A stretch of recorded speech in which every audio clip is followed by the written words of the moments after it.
President Trump on Friday repeatedly called on the Department of Justice and FBI to investigate his Democratic political opponents, a breach of the traditional executive branch boundaries designed to prevent the criminal justice system from becoming politicized. Trump urged federal law enforcement to do what is right and proper by launching criminal probes of former presidential rival Hillary Clinton and her party, a surprising use of his bully pulpit considering he acknowledged a day earlier that presidents are not supposed to intervene in such decisions.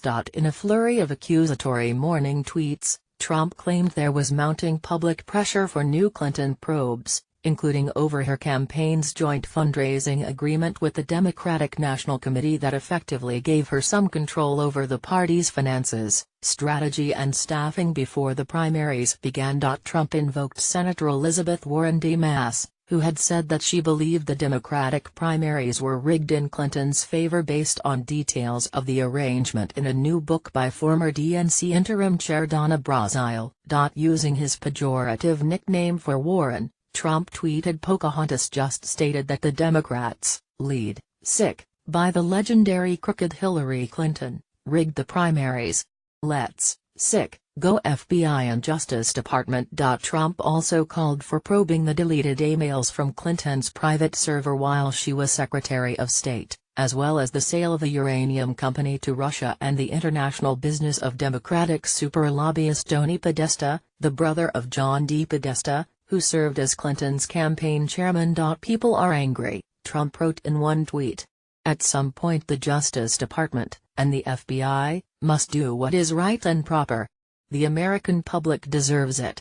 Trump amplified his message later Friday morning, as he spoke to reporters on the South Lawn of the White House before he departed for a 12-day trip to Asia. "I'm really not involved with the Justice Department," Trump said.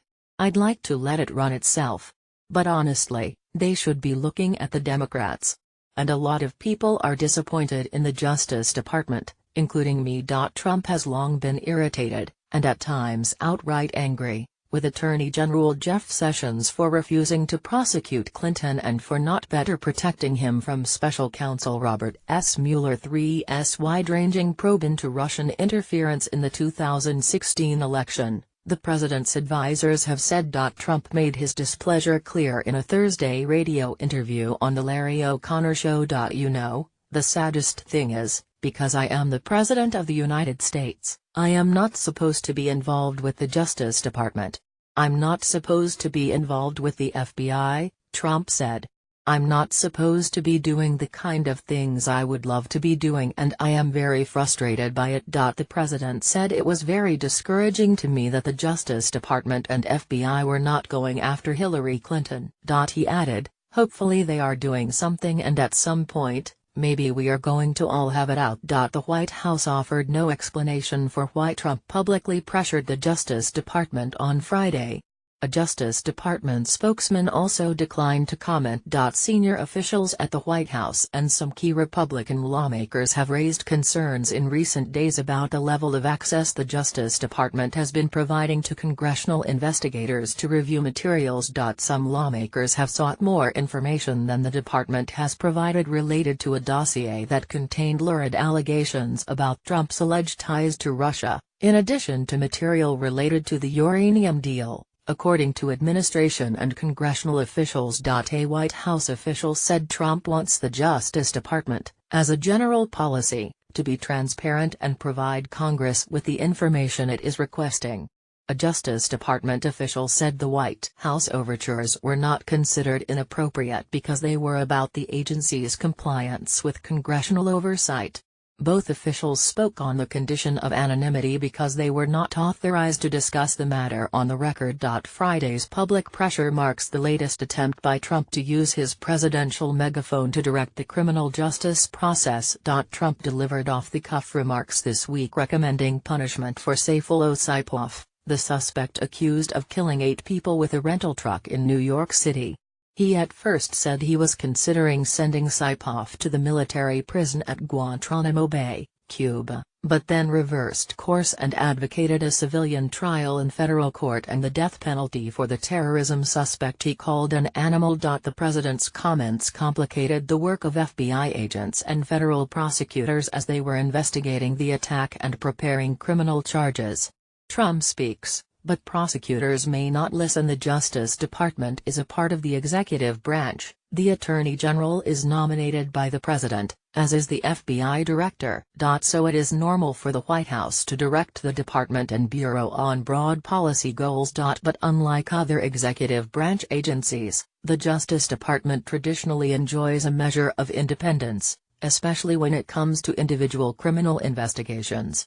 Government lawyers have long sought to enforce a clear line preventing White House officials from influencing specific investigations or prosecutions to ensure their work is not politicized. Trump has departed from tradition when it comes to the Justice Department in other ways as well, including by talking with some candidates for some U.S. attorney jobs. Although they are presidential appointees, U.S. attorney candidates have not traditionally had personal interviews with the president before they were selected. Senator Bob Corker, Republican Tennessee, who is not running for re-election and has become an outspoken critic of Trump's, issued a statement saying that the justice system should be independent and free of political interference.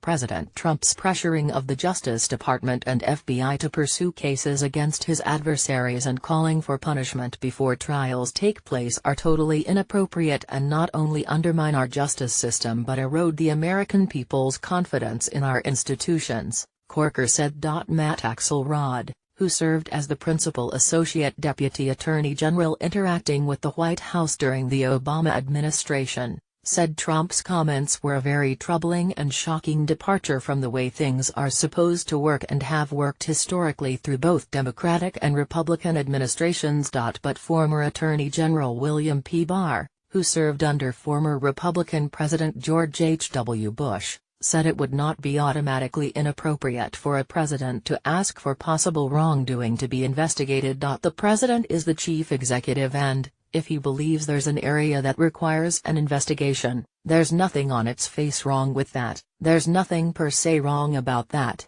Barr said. I don't think all this stuff about throwing Clinton in jail or jumping to the conclusion that she should be prosecuted is appropriate, Barr added. But I do think that there are things that should be investigated that haven't been investigated. The president directing a particular investigation, especially of a former political rival, would be viewed by most officials in law enforcement as improper. This, though, is not the first time Trump has suggested putting Clinton in law enforcement's crosshairs. During the campaign, Trump repeatedly led rally crowds in chants of "lock her up" that were aimed at Clinton. And during a presidential debate, Trump told Clinton he would instruct my attorney general to get a special prosecutor to look into your situation, because there has never been so many lies, so much deception. Trump's comment sparked a torrent of criticism, including from former Attorney General Michael Mukasey, who worked under former Republican President George W. Bush and was a vocal Clinton critic. It would be like a banana republic, Mukasey, who could not be reached for comment Friday, said at the time. Putting political opponents in jail for offenses committed in a political setting, even if they are criminal offenses, and they very well may be, is something that we don't do here.